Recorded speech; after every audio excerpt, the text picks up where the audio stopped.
Okay, so we have the beef on the stovetop. It's getting cooked right now. Maximizing our time efficiency here because we don't want to just sit and wait for that to be done. We want to work on a few other things. So right now we're going to do some salads. I like to have a big bowl of salad ready in the fridge so then I can just portion it out as I go through my days.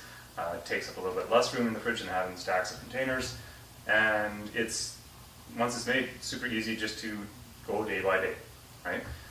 So I need approximately 5 handfuls of salad every day to get my adequate fiber intake and to have a good amount of vegetables in my daily intake.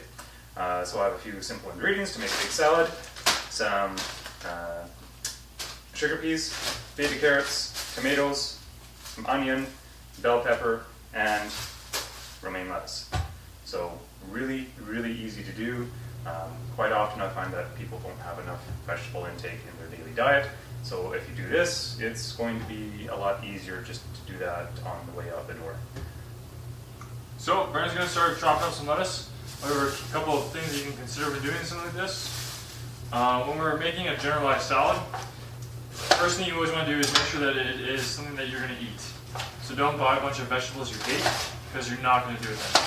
So always try and start off with some sort of like leafy item. Right here he's got romaine lettuce. It's a great option. Other things you can use are spinach, kale, Swiss chard, things of that sort of nature, bigger leaves, and then you can chop them up. Chopping them up is going to make them a lot more appetizing. And from there you want to try and incorporate other colors. So you can see here, great example, it's got purple, orange, red. Could be a little bit more diverse as well if you wanted, but the basic thing is to get different colors as they're going to provide different nutrients as well. So while vegetables definitely can be an asset, it's not necessarily going to be as beneficial if you just eat the same vegetables. So try and have a little bit of diversity within it. Even if you want to change up the salads that you have every week, the main thing is just trying to get in some more vegetables through that diet. You can also include fruits in them if you want.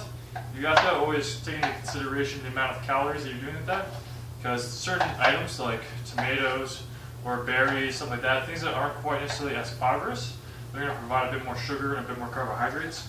So if you don't really have a lot of carbohydrates in your diet, you can really incorporate those as well, so make sure you're considering that. Alright, so salad's all prepped up, nice and beautifully chopped, and so now Brendan's going to be storing it in his fridge. Yep. So really easy, he can come home every day when he's doing his meal prep for the next day or in the morning before work, and you just grab a handful, put it into a Tupperware container, put his dressing on, and then go for the day. No dressing, dry. He likes it dry. So we're going to get back to the other stuff now.